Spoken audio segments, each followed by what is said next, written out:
जो रेस है, लोग हैं, इनकी रिप्रेजेंटेशन इक्वली तभी बनेगी जब इनके पास वीटो पावर भी आएगी। न्यूज़ पब्लिश हुई है कि हो सकता है कि इंडिया में होने वाली G20 में प्रेसिडेंट पुतिन शरीक हों। और फिर ये कि जी इमरान खान साहब के हवाले से आप देखें, खुद जनरल बाजवा साहब कह चुके हैं आफ्ताब इकबाल साहब को कि मैं कह दूं कि एक तरफ से बिलावल भुट्टो यूनाइटेड नेशंस में औरतों को डिफेंड कर रहा था और उसके फोर्सेस इस्लामाबाद में औरतों को मार रहे थे।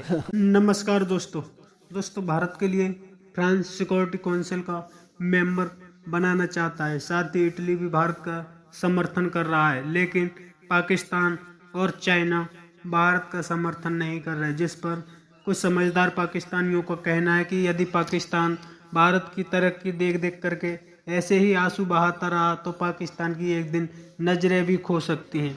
साथ ही दूसरी तरफ रूस के राष्ट्रपति व्लादिमीर पुतिन भारत में होने वाली G20 मीटिंग को अटेंड करने जा रहे हैं। इससे पहले उन्होंने 2 मीटिंगों को स्किप किया था। तो तभी जाके आप कह सकते हैं कि ठीक है जी, दुनिया को हर एतबार से यूनाइटेड नेशन में रिप्रेजेंट किया जा रहा है। तो इसके असरात पॉजिटिव पड़ेंगे। अगर कोई ये समझता है कि इसके असरात नेगेटिव पड़ेंगे, जाहिर है पाकिस्तान हर चीज़ को अगर मसला कश्मीर की ऐनक से देखेगा तो वो देख देख के पहले ही जो है वो अपनी आंखों को अंधा कर चुका है। वो पुरानी कहानी आपने पढ़ी हुई थी ना कि बुढ़िया जो है दरख्त के नीचे बैठ के रोती रहती थी, तो रो रो के उसके सारे आंसू ज़ाया होके उसकी नज़र चली गई थी।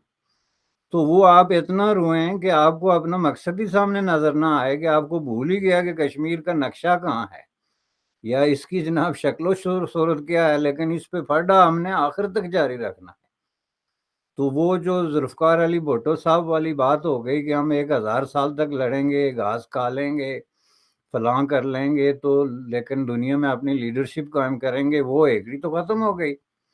आप ना अब घास खा सकते हैं, सिर्फ़ आप घास खरीदने के लिए 6 महीने से आईएमएफ के सामने पूरी कौम को आपने हाथ बांधा के खड़ा किया हुआ है। ये आप मुझे ज़रा बताएँ कि आपके ये जो लीडर हैं, ख्वाह वो नवाज़ शरीफ है, इमरान खान है, इनके पास कितने बिलियंस डॉलर्स हैं? और क्या ये इस गैरत का मुज़ाहरा नहीं कर सकते कि 1 बिलियन मैं दे देता हूँ भाई, हटो, ये तमाशा हटाओ। इनके पास तो बहुत बिलियंस है ना, 50-50 बिलियन से ऊपर गए हैं, तो 2-4 बिलियन फेंक दें ना, नहीं लेते जी हम आईएमएफ से, मुल्क को कर्जा दे रहे हैं, वापस कर दें।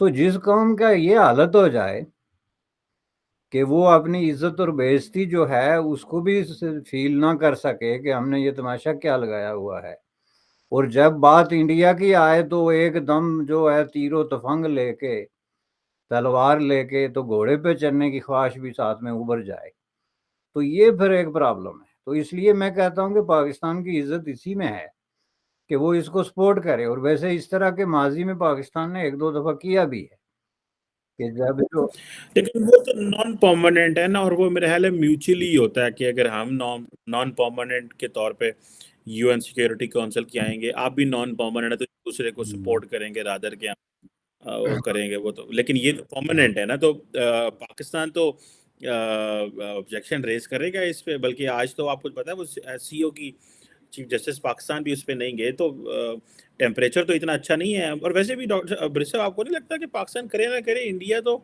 उसने तो बन ही जाना है। वही बात मैं कह रहा था कि अब देखें पाकिस्तान क्यों ये करे, कि इसलिए कि ये उसके बस से बाहर है, ये उसको नहीं रोक सकता। अब आप मुझे बताएं ना कि ये जो अब चीन, कितनी जगहों पे आप चीन को इस्तेमाल करेंगे, और ये चीन का जो मैंने रेफरेंस दिया वो इसलिए दिया चूंकि चीन वाहिद मुल्क है जो इन्फ्लुएंस रखता है यूनाइटेड नेशन के कॉरिडोर्स में या उसकी इन रोड्स में, तो वो ज़ाहिर है किसी तरीके से एक डिस्टर्बिंग फैक्टर बन सकता था इंडिया के लिए, जो नहीं बनेगा। ये मेरा रेफरेंस देने का मतलब यही था कि जो लोग कहते हैं जी ये नेहरू की गलती थी, आज वो इसको नेहरू का बहुत बड़ा कारनामा बना के पेश करेंगे कि इतना बड़ा जनाब से उसने 70 ईयर्स अगो जो है वो विजुअलाइज कर दिया था कि दुनिया में आगे जाके सिचुएशन क्या बनने वाली है। तो इस हिसाब से मैं इसलिए कहता हूँ ना, देखें जो इसके टू फोल्ड ये केस है, एक तो आपका इंटरनल जो कॉन्फ्लिक्ट है, म्यूचुअल कॉन्फ्लिक्ट इंडिया के साथ। पहली बात यह है कि इस पे मैं इंसिस्ट करता हूं कि इस पे पाकिस्तान सरेंडर करके समझौता कर चुका है और वो इंडिया को पिकटें वापस कर रहा है लाइन ऑफ कंट्रोल पे, और वहाँ पे सफ़ेद झंडे लहरा रहे हैं और वहाँ पे आमदो-रफ्त का एक सिलसिला चल रहा है दोनों फ़ौजों के दरमियान। तो अब इस ड्रामे को भी बंद होना चाहिए कि हमने कंप्रोमाइज़ कर दिया या नहीं कर दिया, और कश्मीर को आप एज़ ए जो है वो स्कैंडल मत यूज़ करें। ये एक इंसानी हमदर्दी की बुनियाद पे एक ह्यूमन राइट्स और डेमोक्रेसी और क्वेश्चन ऑफ पीपल्स राइट है। इसको आप इस तरह स्कैंडलाइज ना करें कि आप हर जगह पे मसला कश्मीर को बतौर हथियार यही कह सकते हैं ना जी कि इंडिया ने चूंकि मसला कश्मीर हल नहीं कर रहा है तो इसलिए ये सिक्योरिटी काउंसिल का परमानेंट मेंबर कैसे बन सकता है। ये वो वजारत खारजा की 50 साल पुरानी स्टेटमेंट है जिसको कोई सुनेगा नहीं, चूँकि ज़ाहिर है जब फ्रांस ने भी डिक्लेयर कर दिया तो आप अब एक चीन पे भरोसा नहीं कर सकते, और ना ही चीन अब इस तरह की मैं समझता हूँ कि पॉलिसीज़ को कंटिन्यू रखने के लिए तैयार है, चूँकि चीन के अपने अब रिजर्वेशंस पाकिस्तान के बारे में बहुत ज़्यादा बढ़ती जा रही है, जैसा कि हम सब देखते हैं सीपैक के हवाले से जो हुआ है, और लेटली जो इंटरनेशनल पॉलिटिक्स में ये टेररिज्म के हवाले से दूसरे तीसरे मामला। इसमें लिखा गया है कि will Putin attend G20 summit in India, Kremlin clears his diary. कुछ और इसकी डिटेल्स हैं। अब क्या प्रेसिडेंट पुतिन G20 जो कि सितंबर में मीटिंग है उसमें शरीक होंगे, उसमें आएंगे इंडिया? ये बात आप याद रखिएगा कि प्रेसिडेंट पुतिन जो प्रीवियस 2 G20s थी जो कि इंडोनेशिया और रोम में थी उसमें वो नहीं गए, उनकी जगह उनके फॉरेन मिनिस्टर और जो दूसरी अथॉरिटीज़ थी वो उसमें शरीक होती रहीं।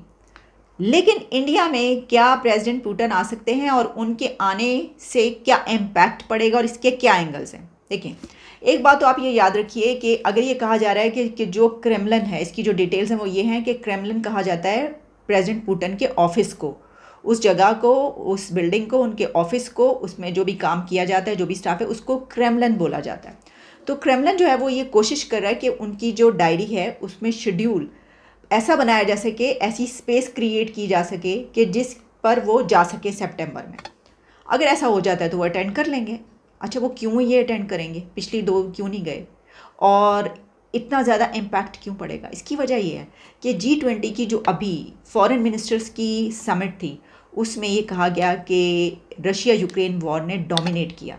अच्छा, ये कोई नई अनोखी बात नहीं थी, क्योंकि जब ये मीटिंग अभी नहीं हुई थी उससे पहले ये बात की जा रही थी कि इस मर्तबा इंडिया में जो G20 हो रही है उस पर रशिया यूक्रेन वॉर डोमिनेट करेगी। अब ये एक नेचुरल बात है। मतलब आप सोच सकते हैं कि दुनिया में 2 कंट्रीज़ के बीच इतनी बड़ी जंग छिड़ चुकी हो और वो दोनों कंट्रीज़ G20 का हिस्सा हो, यानी उसमें उन्होंने शामिल होना हो, तो ये कैसे हो सकता है कि उस कॉन्फ्रेंस में सबसे बड़ी जो बात होगी, इशू होगा, वो ये नहीं होगा, वो तो डोमिनेट करेगा। और ऐसा ही हुआ।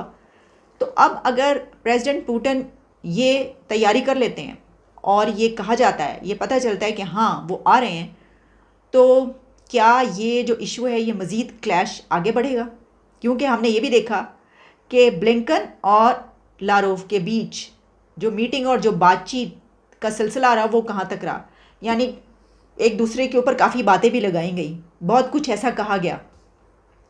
तो अगर पुतिन आ जाते हैं तो उस वक्त वहाँ पर अमेरिका की तरफ से जो अथॉरिटीज़ होंगी वो उसको कैसे देखेंगी, कैसे बिहेव करेंगी उनके साथ, और इसी तरह जो दीगर कंट्रीज़ हैं जो कि उनके मुखालिफ हैं वो उसको कैसे देखेंगे, ये तो अपनी जगह पर। लेकिन इससे जो इंडिया है उसकी शोभा भी बढ़ेगी। वो इसलिए कि देखें, एक तो G20 ऑलरेडी खैर वो करवा ही रहा है, सब कंट्रीज़ आ रहे हैं, लेकिन प्रेसिडेंट पुतिन जो प्रीवियस 2 थी इंडोनेशिया और रोम में, उन G20s में नहीं गए, और अब अगर इसमें शामिल हो जाते हैं और ये पता चल जाता है तो फिर जाहिर कहा जाएगा कि देखिए हमने उनको बुलाया और वो आ गए। तो और फिर ये इतना सेंसिटिव टाइम भी है, एक ऐसा कॉन्फ्लिक्ट भी है, और इससे ज़्यादा बढ़ के अगर ऐसा हुआ कि प्रेसिडेंट पुतिन वहाँ पर गए तो ये जो बात की जा रही है, काफ़ी अरसे से कोशिश की जा रही है कि जनाब किसी तरीके से यूक्रेन और रशिया के बीच ये कॉन्फ्लिक्ट रिजॉल्व किया जाए। और all these things, they're not good timing. मगर समीना को आप इंटरप्ट मत करें, let her have the last word, इसलिए कि अगला टॉपिक बड़ा जबरदस्त है। नहीं, मैं इसलिए भी मैं तो वैसे ही एम्पावर्ड फील कर रही हूँ ना। हिलाली साहब अभी 8 मार्च गुजरा है। हिलाली साहब वैसे भी आज 3-1 का स्कोर है। मैं वही कह रही हूँ ना, मैं तो वैसे ही एम्पावर्ड फील कर रही हूँ कि मैं तो अभी 8 मार्च गुजरा। एनीवेज जी, लेकिन अब खुदा ना खास्ता हिलाली साहब, चले ये लास्ट क्वेश्चन आपसे मिले, लास्ट वर्ड आपसे। माठी है, हम क्या करें? नहीं जज साहब असं 3-1 नाल भी मुकाबला पूरा कर रहे हैं। हिलाली साहब ये बताए, कल खुदा ना खास्ता फिर से कोई तसादुम का खतरा तो नहीं? अभी कल होगा क्या? मुझे कोई ये आप में से तीनों में से जो बता दे कि कल क्या होगा। कल रैली नहीं होगी दोबारा से खुदा ना खास्ता तसादुम होगा? और क्या फिर कर लो गाल। जो सब ने बिल्कुल ठीक है, कल भी अनफॉर्चुनेटली वही होगा। अल्लाह ना करे आप लोग कोई अच्छी बात कर लें। नहीं तो दोस्तों, यदि पाकिस्तान भारत की तरक्की पर ऐसे ही आंसू बहाता रहा तो पाकिस्तान एक दिन तबाह और बर्बाद हो जाएगा। लेकिन पाकिस्तान उस दहाने पर जा भी चुका है। पाकिस्तान में अब घास खाने तक के भी पैसे नहीं है लोगों के पास। जिस तरह से पाकिस्तान पाई को मोहताज हो गया है, ना तो पाकिस्तान को इधर से भीख मिल रही और ना ही पाकिस्तान को कोई साथ दे रहा। यदि पाकिस्तान भारत के साथ आ जाता है तो पाकिस्तान के हालात सुधर सकते हैं। और साथ ही दूसरी तरफ भारत में होने वाली G20 मीटिंग के लिए रूस के राष्ट्रपति व्लादिमीर पुतिन आने वाले हैं। इससे पहले व्लादिमीर पुतिन ने 2 जगहों की G20 मीटिंग को स्किप किया था। लेकिन भारत से इतना लगाव देख पाकिस्तानी मीडिया की आंखें खुली की खुली रह गई हैं, क्योंकि रूस यूक्रेन युद्ध में जम करके साथ दिया। भारत ने अमेरिका के बावजूद भी रूस का साथ नहीं छोड़ा था। आपकी क्या राय है कमेंट में ज़रूर शेयर करें। यदि आप चैनल पर नए हैं तो चैनल को सब्सक्राइब करें।